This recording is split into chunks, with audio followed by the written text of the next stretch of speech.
This is Feminist Wellness, and I'm your host, nurse practitioner, functional medicine expert, and life coach, Victoria Albina. I'll show you how to get unstuck, drop the anxiety, perfectionism, and codependency so you can live from your beautiful heart. Welcome, my love. Let's get started. Hello, my love. I hope this finds you doing so well. This week, I am beyond delighted to be joined on the show by my friend and colleague, Judith Gaton, who is a stylist, a master certified life coach, author, and former lawyer. She's just a badass through and through. Through confidence coaching and mindset work, Judith helps her clients to see that they can dress and love the body they are in right now. When style and confidence are dialed in, women can go do the work they were created to do in the world. Her ultimate style philosophy: confident women build legacies. So just from that, you can see why Judith is a perfect fit for Feminist Wellness. We had a really delightful conversation about the difference between style and fashion, why really getting clued in and connected with your own personal style is so important. And of course, we talk so much about body love, and we laugh and have a hilarious time. So it's really going to be a blast. I hope you enjoy this episode, and I'll talk to you soon. Be well, my love. Hello, my love. I hope this finds you doing so well. I am so delighted to be here with Judith. Hi, Judith. Hi. I love that you say hello, because that's how I start my podcast too. I love it. And I call them my love. Argentines always call everyone mi amor. Every waitress, every cabbie, everyone's like, ¿Qué tal, mi amor? Are you having a cafecito, mi amor? So it just comes out. It's just part of the thing. Yeah. And I think I got it from my aunties who were like, hola, hola. So exactly. It's like, hello, hello. Hello. Tal cual. Well, I am so thrilled to have you here today. I know there's so much for us to talk about. So much goodness. I'm so excited. So much. So I can imagine that the listeners of Feminist Wellness are like, wait, you're talking about style? But isn't this a show about self-worth and self-love through codependency, perfectionism, and people-pleasing? And I can imagine I'd be having that same thought too if I didn't know you, right? And if I hadn't thought so much about this for myself. So I'd love to hear from you. How do you think about style and self-worth and self-love? I'll just make it really vague because I know you can go on and on. Yeah, that'll be good. Let's go. Let's go. Let's do it. Well, I think it's a great natural next question, especially for our feminist peeps, right? Who are like, wait, what? Huh? You want to talk about what? Okay.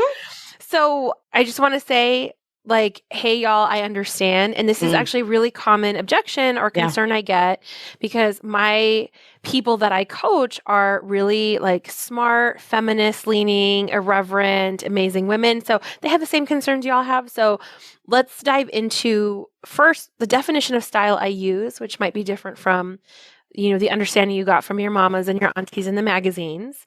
And so that way we're all talking about the same thing. And when we use the word style, you understand what we mean by that as differentiated from fashion, because I think those are two different concepts that we need to just groundwork. So style, as I define it, is the outward expression of your thoughts and feelings about yourself.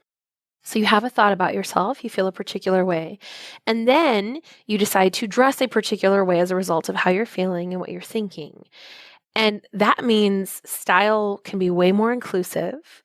It accounts for a myriad of experiences, thoughts, feelings.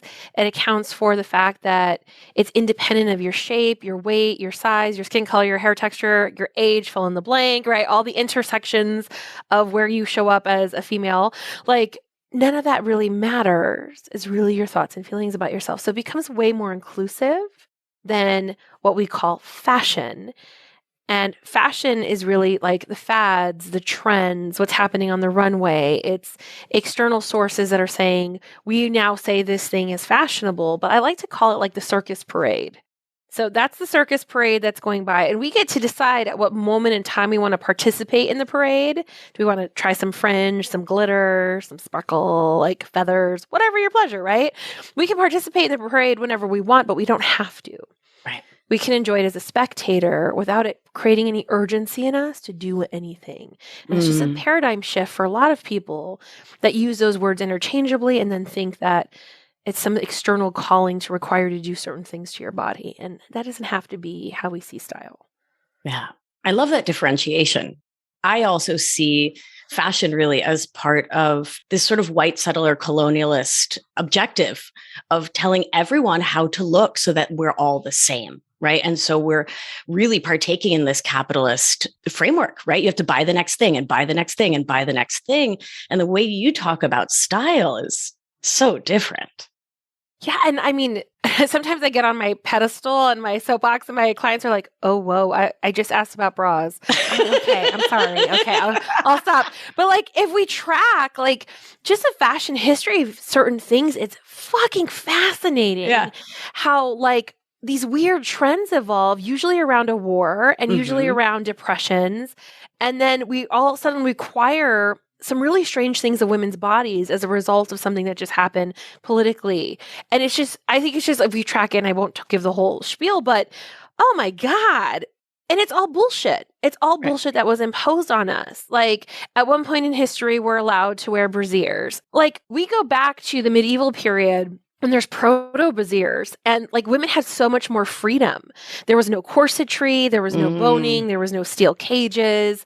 Like we had way more freedom in our clothing way back when. And then somewhere along the way, introducing like monetary systems and wars and dudes in charge of shit. And suddenly we're all trapped in steel cages and we can't breathe and we can't move.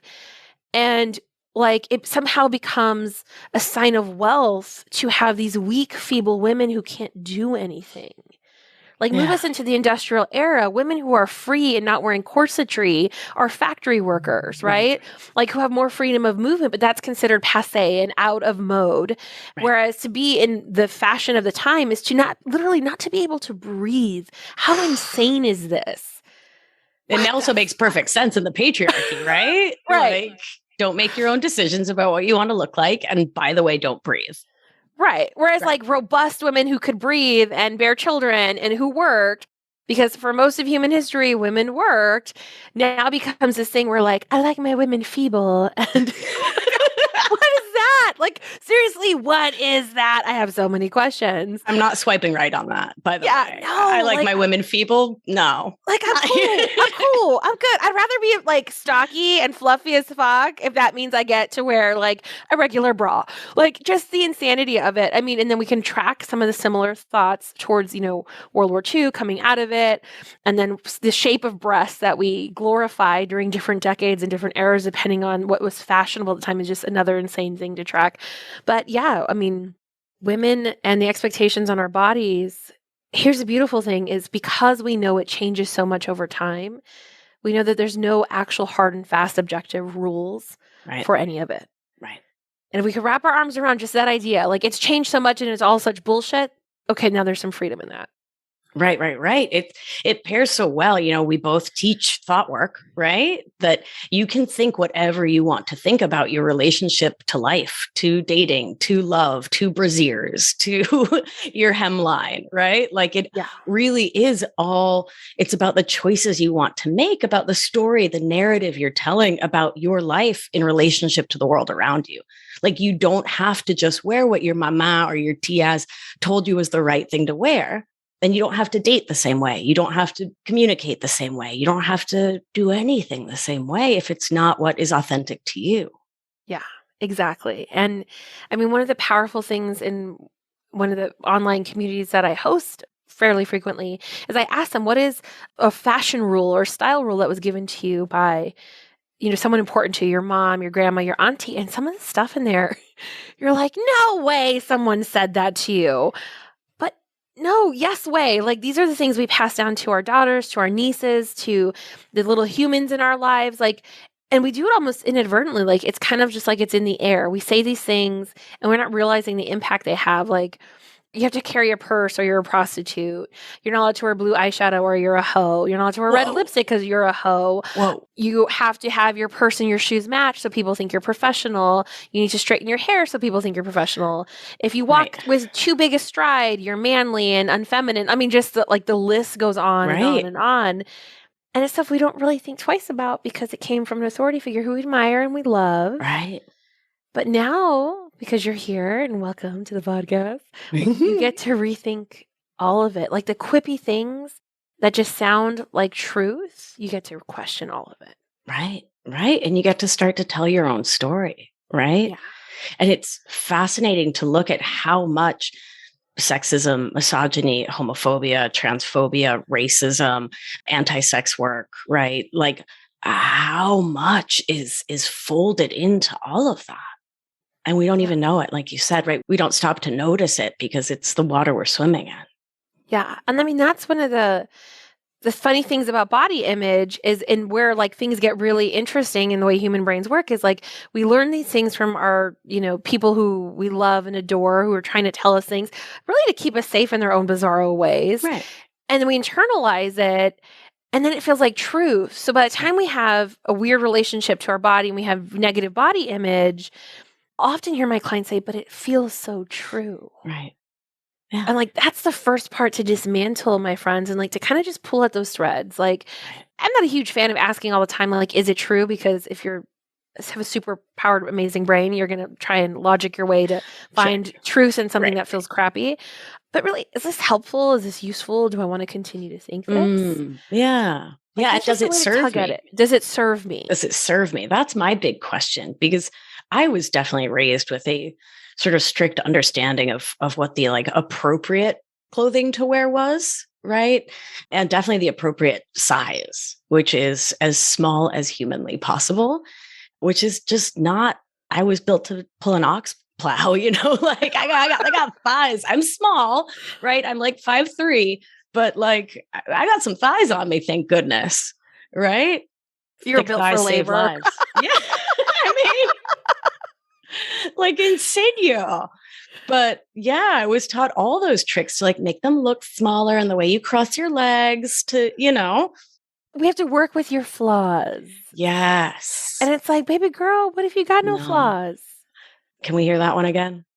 Like, really? Like, what if you have no flaws to try and mask or work with or hide or cleverly disguise with the right whatever, fill in the blank? Like, what if there were no flaws? No flaws. Perfect belly, perfect thighs, perfect nose. Yeah. Lips, my lips. all of it.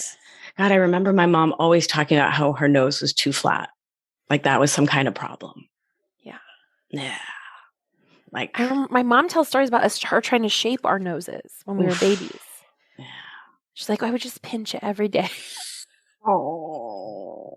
Yeah. But like, it's like, and I have Filipino friends who describe the same, their moms had the same thoughts about their noses. Like, because we put a premium on pointy noses. I have so many questions about humans. God help all of us. God help all of us. May all the gods please help us all. Like we get into our heads that like somehow wider nose is what? Well, it's not white enough. It's not European enough. Therefore, it's not good enough, right? Yeah. Yeah. It's sneaky. It's insidious. It's insidious. It's insidious. And so much of my work is about somatics, about our connection with our bodies, right? And so I think so much about how these early messages, right, that your breasts are too big, your breasts aren't big enough, your stomach's too big, your stomach's, like keep us in these postures that keep us small, right? That keep us hiding, that keep us tense. And those tension patterns that start usually at menarche, right? When we start getting a period, for those of us whose bodies do that or ever did do that, right? We start to hide and to shapeshift and to chameleon our physical form to try to be acceptable. And then we wonder 20 years later why our jaw hurts and our neck hurts and our back hurts and our hips hurt and why we're not speaking up for ourselves, setting boundaries, taking care of ourselves. And this is all a part of that because it gets written on the body. It gets written on the body. And I mean, this is where the intersection of that work and my work come beautifully because so many women wear clothing that's uncomfortable. Yeah. And they're told beauty is pain, Ugh. that some discomfort's normal and required. I mean, bras are the notorious place I see this, but I also see this with their panties. I see this with their shoes. Oh my God.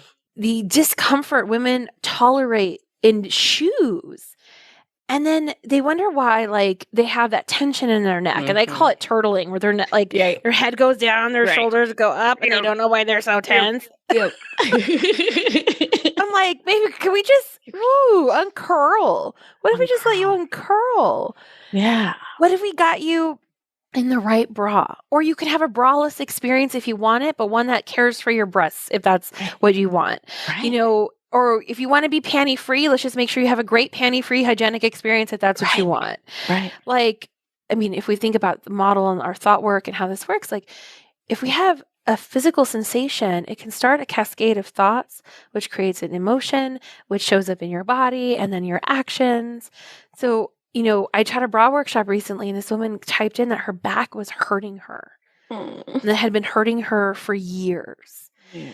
And it was almost like she was so embarrassed to mention it. And like, could this be related to my bra? So we checked her bra size. She was wearing 4 sizes too small. Ooh, ouch. Because we get caught up in that paradigm that it has to be a smaller number. It has to be a smaller cup size, better. but not too small, like the right size. It was a little craziness, right? So she was wearing 4 sizes too small, which literally meant that her band probably was like a full inch thinner than it could be to protect her breast tissue, right? And to hold her up. So I was like, hey, let's try a bra that fits you. You know, look for 4 hooks as opposed to 2. Let's get you some comfort. And then report back to me. I want to know how it goes. She wrote me this lovely, like makes me get emotional, like this lovely message. She'd gone 30-something years in a bra that didn't fit because she was so ashamed. Her breasts first came in. Yeah. And she didn't bother to get fitted because she was so ashamed. Then the size drama. And she's like, for the first time in my adult life, I'm wearing a bra that fits me and my back doesn't hurt. And like, I didn't know. Like, I just didn't know.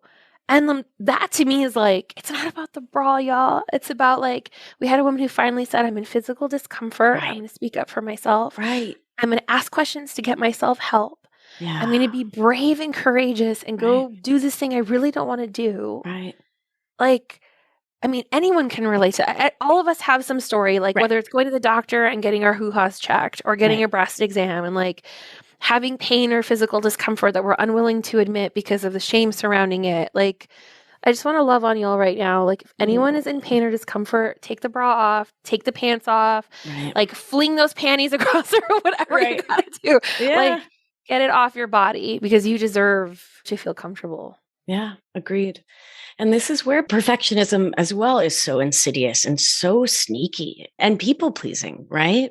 Yeah. We want to be pleasing to the people around us. We don't want to be a bother. We don't want to inconvenience anyone by having someone whose job it is to fit our bra. But really in our head, we're, I don't want to bother her. You know, I don't want to be trouble, right? And so we stay in that discomfort and we stay in that perfectionist story that we should have it figured out. We should know how to do this, right? I should know this. 20, 30, 40, 50-year-old person who's had breasts for a large portion of my life. I should know this. And it's like, well, why should you? Why? Yeah. Like, as much time was spent on preventing us from getting pregnant during our formative years, as much time and money is spent on worrying about us having sex before we're quote unquote supposed to. Right. Somebody could have sat down for a 10-minute chat about, hey, here's what you want to know about your breasts. Right. And your lady parts. Right. Like, aside from the fact that, you know, menstruation is going to begin, like, can we talk about them when they're not sex and they're not milk? Can we just have a chat about them? Yeah. How different would so many women's experiences be as a grown-up if someone just sat for 10 minutes, but you don't know what you don't know, and that's okay. Right. But that's where I see in my own life and in my clients' lives, we beat ourselves up because we don't know what we're never taught. Yeah. And because we're doing what we were taught, right? We're dressing in a certain way that doesn't feel good, doesn't honor us, doesn't honor our gender, doesn't honor our authenticity, doesn't honor us. And I think it's really important to pause and to give ourselves some compassion and some grace to say, how could you have known this until you sought it out? Yeah. Yeah. And I think it's beautiful that you and I are able to have this conversation. Yeah. Because then we can bring like our specialties, are like the way we teach to be like, hey, y'all, guess what? Yeah. There's another way. It's another way. Yeah. So much of what I talk about is authenticity and intentionality, right? So when you are in that codependent thought spiral, you are sourcing your self-worth, your authenticity, not your authenticity, but validation rather, from everyone and everything around you. You're looking to everyone to tell you you're good enough, you're okay. It's okay that you're alive and breathing and taking up space. And so from there, the thought of like dressing authentically and showing up as the fullest expression of you is what? It's like wild, right? Yeah. So how would you guide someone if a client of yours was like, oh, help? How do I step in? Oh my gosh, this is my favorite. So I know it. I say this about everything too. I'm like, that's my favorite. So welcome. But I like to think of it like, sort of like a ladder, right? So there's some people teach the thought ladder, like we work our way up to a thought that feels true and better in our bodies. But we don't start with the loftiest thought. We work our way up there. So similar, I think, with style and really stepping your toe into dressing more like the woman you envision in your head, but maybe have been afraid to admit that it's the woman you envision in your head or the human you envision in your head, the person. So I want you to just kind of like answer this question and like whatever comes out, really just like, no, really, with all the love in the world, we're not going to justify, we're not going to excuse, and we're not going to press it down. We're just going to let whatever comes up, comes up. So if my body was not a problem to be solved, what would I wear? Like, just let that sink in. If my hair texture, color, my skin color was not a problem to be solved. The size, weight, shape of my body was not a problem to be solved. What I allow myself to wear. Because part of it is like you really giving yourself permission over and over and over again. And I'm not saying you have to go full out. If you're not ready, it's okay. But what's one like place you could start? Yeah. And it could just be a secret between you and you that you're doing it. Yeah. So whether that's going to be you start with your undies, or maybe you're just going to use that really expensive moisturizer that nobody's got to know about. But that's where you're going to hit up that chin and that neck, right? Like nobody's got to know but you and you. Right.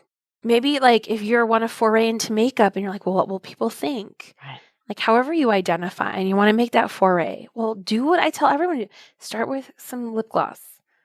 Just get used to having something on your lips. And then we can change the pigment of it to make it more saturated in pigment. And then eventually you're going to rock a red lip if that's your pleasure. But you have to get used to it. And it's twofold: to get you used to it, but also to get the people around you acclimated to this is how you roll. This is how you show up now. And it's a process. I think sometimes we see these movie montages on, movies from, especially from the 90s. It's like 30-minute glow up to the right song. That's not really how makeovers work. They're a little more painful than you might expect because we have to shed some shit and like let you be you for the first time ever, maybe. Like, that process is not for the faint of heart. Yeah. Yeah. I mean, it makes me think of the process of setting boundaries, right? Yeah. Going from like, I need everyone to like me. It's really important that everyone like me. I need everyone to think I'm okay. I need everyone to think, do you like me? Am I okay? You're okay. I'm okay. You're okay. I'm okay. I'm okay if you're okay. You think I'm okay? To slowly saying, I'm not available for that. Yeah. I'm not interested. Thank you. Like, no, I can't. Thanks for asking.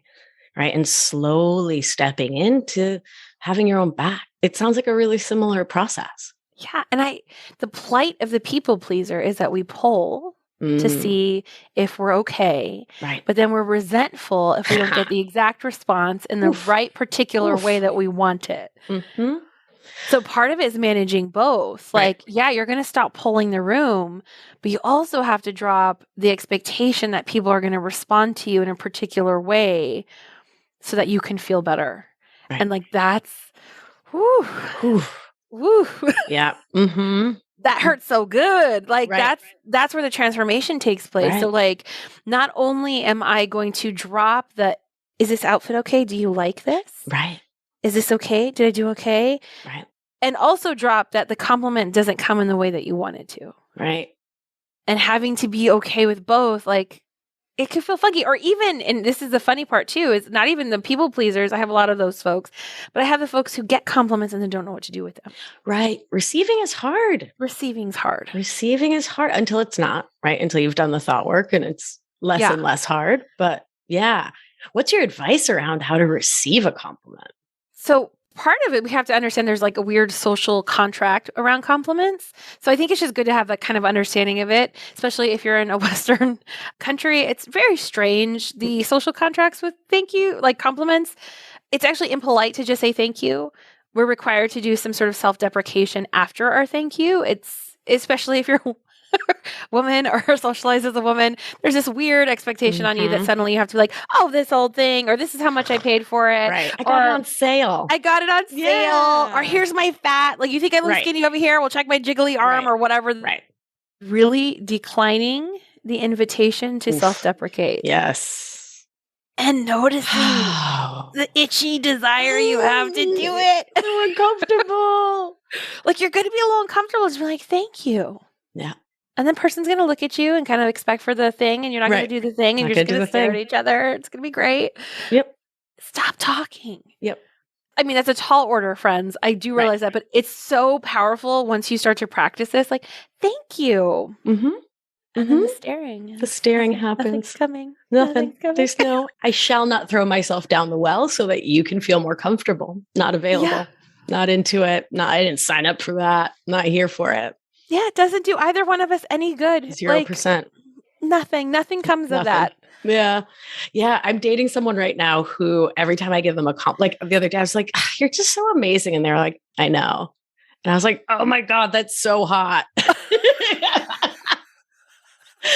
it's so hot. My husband's the same way. He'll catch me staring at him and be like, I'm hot, huh? Right. And he just like goes back to doing whatever he's doing. I'm like, damn. You are. Confidence. Yeah. Self-confidence is like the sexiest outfit ever, though. I think so. I completely agree. Yeah. So let's talk some more about confidence, right? About self-confidence. It is something we talk about a lot because when you're taking your life back from codependency, it's a really big theme. So I'd love to hear your thoughts about confidence because I think you're such a confident person. And it's funny because I hear people say that and they're like, oh, you just like, do what you want and say what you want and dress how you want. And I think it's so funny because I'm like, really? Wait, what? Like, your perception of me is amazing, but I don't always feel that way. And I think like that's the part about confidence that we all have to kind of normalize for each other is it's not like an arrival point for all time, for all purposes. Right. So when we like, even when you like think about your vision of your future self and the version of you that you want to be, and he, she, or they is very confident. I want you to like pause. And really just recognize, and this is back to perfectionism, right? They're not going to be confident always. Like, really just shift that. Don't have that expectation, drop it completely, because then you'll think something has gone wrong if you don't always feel confident about all the things all the time. Like, that's an ebb and flow, just like life, boo. Just like life. Just like life. Sometimes you set a good boundary. Sometimes you forget about it and you say yes when you mean no. That's life. And you ended up at a weird birthday party for, your mom's cousin's friend's daughter who you don't know. But you bought a gift because of course you did. Yeah. Right? Yeah. Like, especially if you're extra Puerto Rican, you show up to everybody's birthday party. You don't know who this person is. You don't know. Okay. You don't know. You just wait, hold on. So there's Puerto Rican and there's extra Puerto Rican? As an Argentine, I need to check in.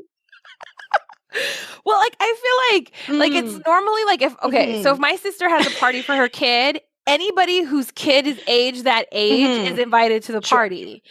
But like the extra part is like then their grandma and their auntie are also, they know anybody of the same age of that kid. So it's like, you know who's going to come. Right. You don't have a head count. You just like hope for the best.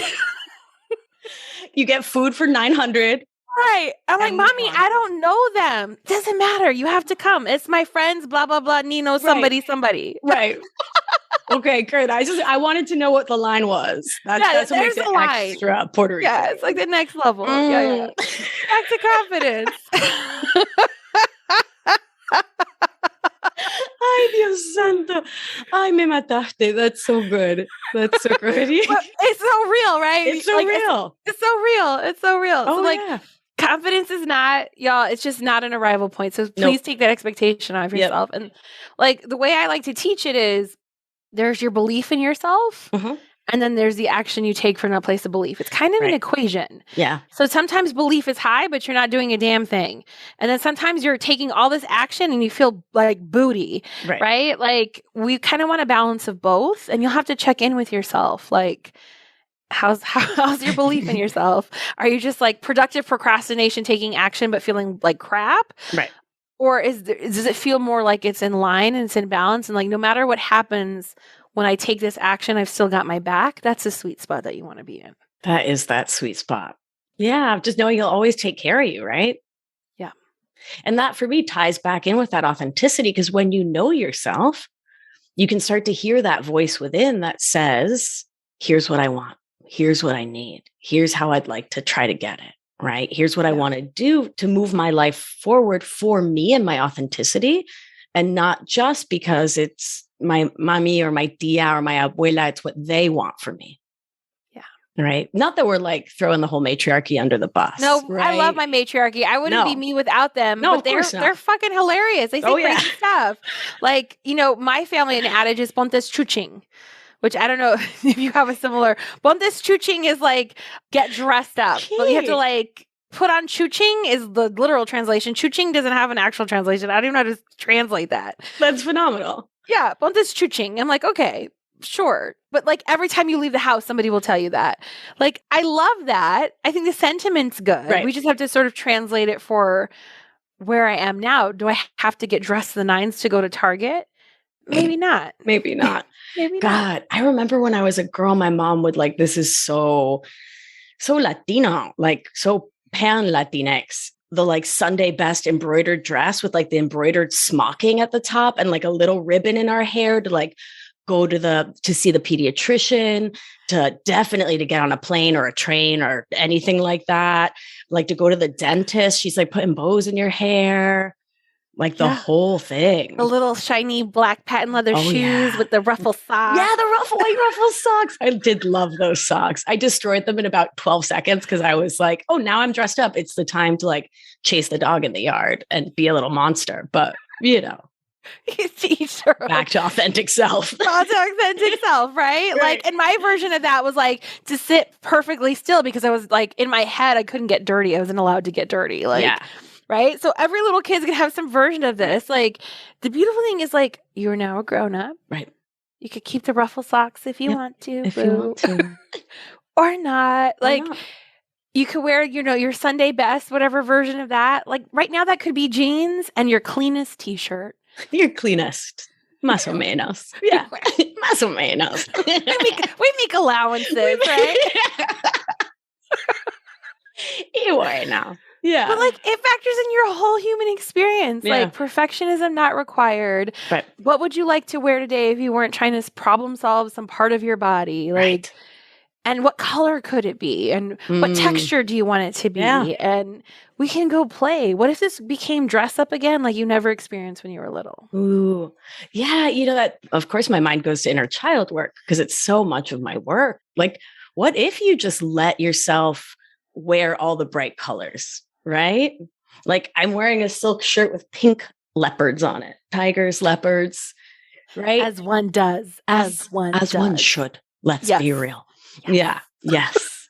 Yeah. We can make them Argentine and make them jaguars. My Argentine accent. Don't kill Judith. Oh no, I'm killing Judith. We will all say your name, Judith, right? Judith. Hola, yo me llamo Judith. That's my husband is Argentine. My husband thinks it's funny that my dad calls me Yuri. Right, Yudi. Yeah, that sounds Puerto Rican. Yeah, Yudi. And he's like, that is not your name. I'm like, just go with it. I've been called Yuri since I was little. Uh-huh. Like, Yuri. And then, like, that, he has a really thick accent, my dad. He's really funny, but Yudi when I'm in trouble. Yudi. I love it. Judith. Judith. Ay, buenísimo. Well, all the Latinx folks listening are like, my name changes from country to country wildly. I am aware of this. I know how I'm this okay works. with this. I'm here for this party. Acá estamos. Here we are. So one of the things to shift gears quite a bit here, a friend of mine recently, we were talking about style because, I'm a Leo. I'm all about the hair. I'm all about the fashion. Take it back. I'm all about the style, not the fashion, because I have no idea what's fashionable, but work in my style. And she was like, particularly as someone who's really politically active and politically engaged, I find style really frivolous. And I'm curious, I know what I said, but I'm curious what you would say there. I hear this a lot. I bet you do. And I've gotten really funny emails like, this is silly. Or I got one email, this is what coaching has become now. And this whole diatribe is this woman was clearly very upset. Clearly has never listened to my podcast, which is very funny. So I get this and I understand it. Right. I really understand it. However, I wonder to what degree that thinking is still part of the patriarchal thinking. And hear me out for a second, y'all, especially if any of you are bristling. The idea that women aren't allowed to hold two separate thoughts, and I say separate in air quotes, at the same time is fascinating. And I think a lot of very intelligent, really smart women, very politically active women have been told that they don't have to worry about the style stuff. They don't have to worry about their self-care or beauty in any form because they're smart. So they don't have to worry about being smart. As if somehow by putting moisturizer on their face and doing whatever their version of self-care is or style is for them, somehow diminishes how important their work is, or somehow diminishes how they're going to be taken seriously or not, or diminishes their value or worth of what they're saying and what they're thinking. And I find that really fascinating and a little disheartening. Because surely we've come as far as being able to chew gum and walk at the same time. You are allowed to wear lipstick and still be politically active. You're allowed to wear the biggest, most ridiculous fucking hat in the world and still advocate for people that you feel very strongly about serving. They're not mutually exclusive. So if we redefine style as your thoughts and your feelings about yourself outwardly reflected, whatever that means to you is how I want you to show up in the world. Because I personally believe confident women are going to change the world. And I believe firmly that style is a conduit to a woman's heart and mind. We can teach confidence through style. That's one of many ways. That doesn't jive with you, that's totally fine. But be very leery of suddenly saying that we shouldn't care about that or that's silly or somehow incongruent with your other values. Because I think that really buys into this patriarchal idea that we can't chew gum and walk at the same fucking time. Right. Agreed. So deeply agreed. Thank you. I do love it when you get on your soapbox. It's like one of my favorite things now. I mean, it takes me back to my 20s. And like, I went to Oberlin College in the 90s, like weirdo school at the late 90s. And as I was like learning, I'd always identified as a feminist and always my style was very much about like fitting in with the kids that didn't fit in, like the Jenko jeans and the Death to the Pixies shirt. And oh my God, I spent it's a whole vibe. It's a whole energy. You feel in that 90s, right? You can like see me with my bad home haircut that would like, I love. But like ironic, but unironic home haircut. Oh yeah. Totally. Emo before that was a word. I definitely like spent all of 7th grade, like babysitting and mowing the lawn and doing like extra chores to save up to buy cherry red Doc Martens to wear to the first day of 8th grade. I still have them because, back then they were solid, right? And I take good care of my shit like a good little inmigrante. You know what I mean? If you got expensive shoes. No, you have that cloth that you like spit on the shoe and like it's a special cloth. Yeah, I feel you. I feel you. The toothbrush to whiten your sneakers. Like, yep. All day long.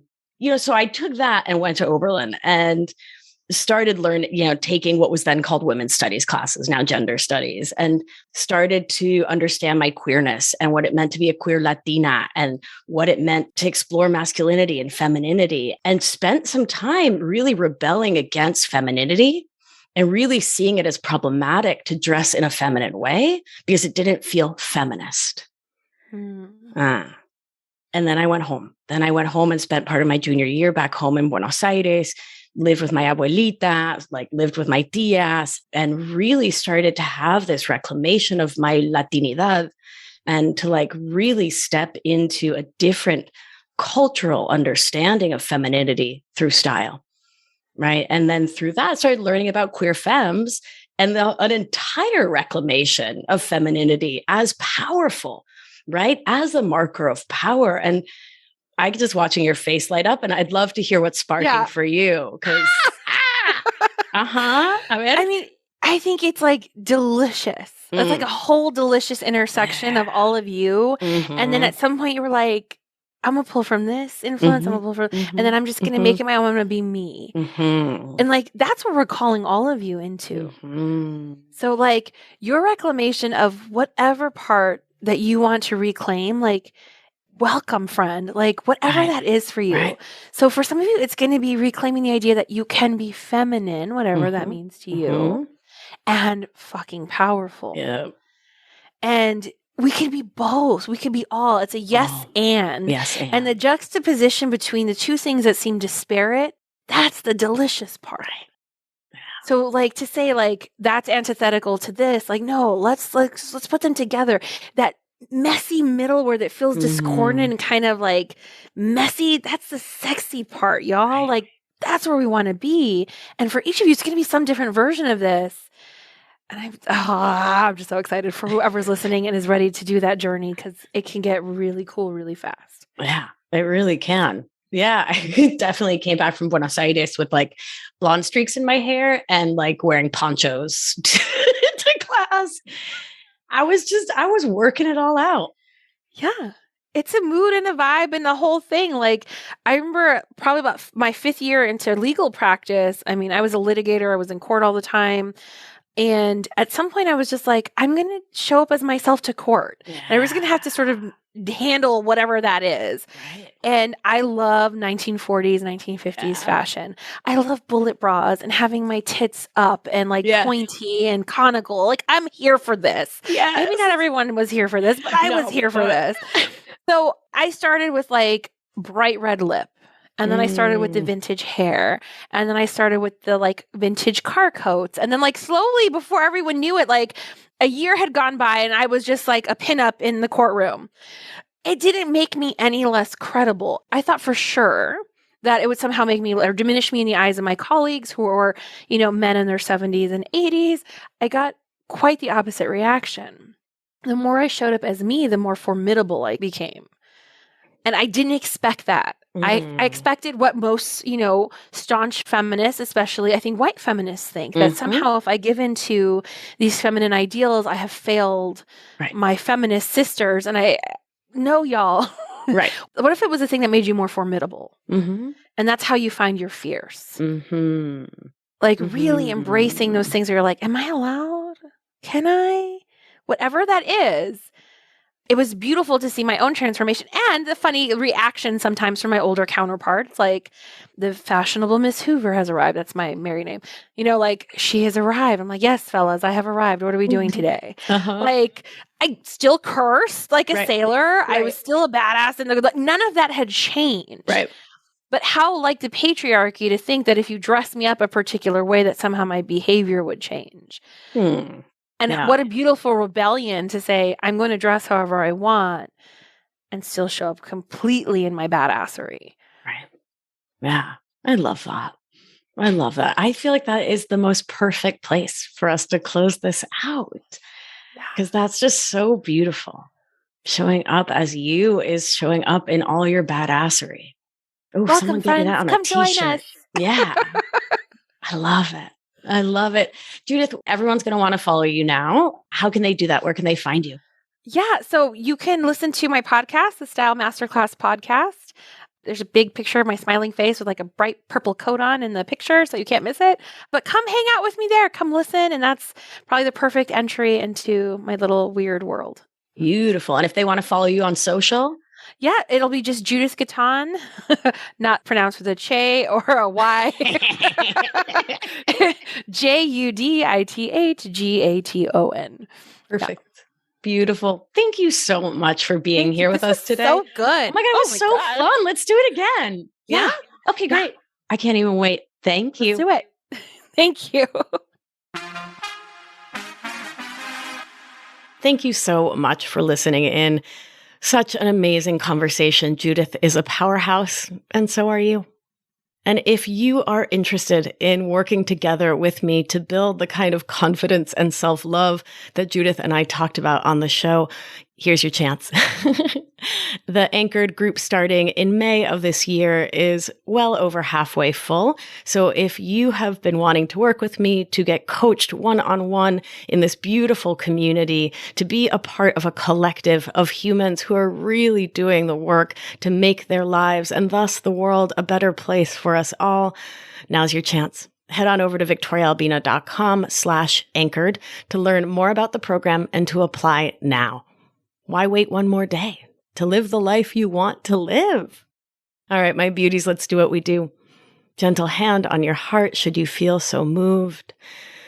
And remember, you are safe, you are held, you are loved. And when one of us heals, we help heal the world. Be well, my darling. I'll talk to you soon. If you've been enjoying the show and learning a ton, it's time to apply it with my expert guidance so you can live life with intention without the anxiety, overwhelm, and resentment so you can get unstuck. You're not going to want to miss the opportunity to join my exclusive, intimate group coaching program. So head on over to victoriaalbina.com/masterclass to grab your seat now. See you there. It's going to be a good one.